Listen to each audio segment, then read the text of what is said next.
secondes. Ce jour-là, ta mère, elle a l'impression qu'elle allait mourir, tellement les douleurs, elles sont intenses. Et les hommes, on ne sait pas de quoi on parle quand on parle de cela. Il n'y a qu'une femme qui peut l'expliquer. Quand ta mère, pendant 2 ans, elle t'a allaité, elle ne dormait pas la nuit. Pendant 2 ans, tu lui as perturbé son sommeil. Quand tes parents, à 4 heures du matin, ils sont levés pour aller travailler, pour t'acheter des vêtements.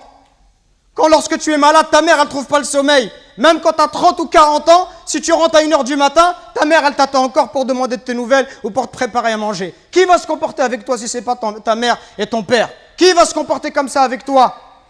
Et nous, on est gentils avec nos copains. À n'importe quelle heure, on répond à l'appel de nos amis qui nous demandent de l'aide, on les aide. Mais est-ce qu'on aide nos parents? Est-ce qu'on est à leur écoute? Est-ce qu'on leur donne du temps? Est-ce qu'on leur montre du respect?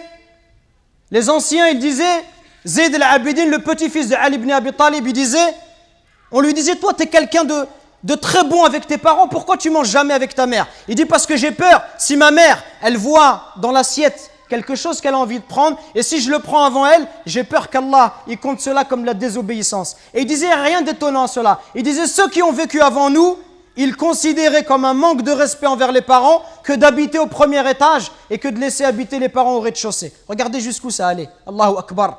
Le simple fait d'être au-dessus de sa mère, au premier étage, sa mère au rez-de-chaussée, ils considéraient ça comme un manque de respect. Et d'autres chez les Sahaba, ils disaient, quand il y avait un scorpion qui est rentré dans un trou, il a mis sa main et il s'est fait piquer. On lui dit, pourquoi tu mets ta main alors qu'il y a un scorpion? Il dit, parce que j'ai peur que ce scorpion il sorte et qu'il ne pique ma mère. Regardez le respect. Et regardez aujourd'hui l'attitude des enfants envers les parents. Regardez ne serait-ce que le regard, les yeux.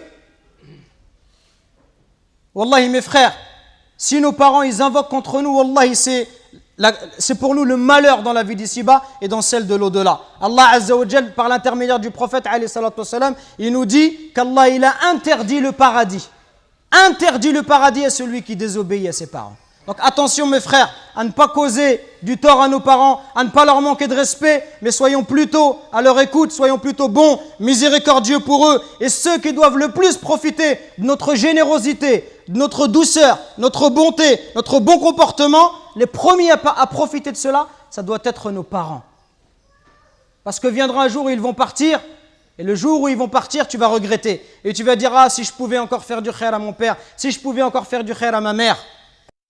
Nous récoltons vos dons pour la construction d'une nouvelle mosquée à Longjumeau. Walillahi alhamd. Barakallahu fikum. Qu'Allah il accepte ces dons de votre part. Et continuons, Inch'Allah. Et bi'idhnillah, dans pas longtemps, on espère avoir de bonnes nouvelles. Qumu ila salatikum yarhamni wa yarhamkumullah.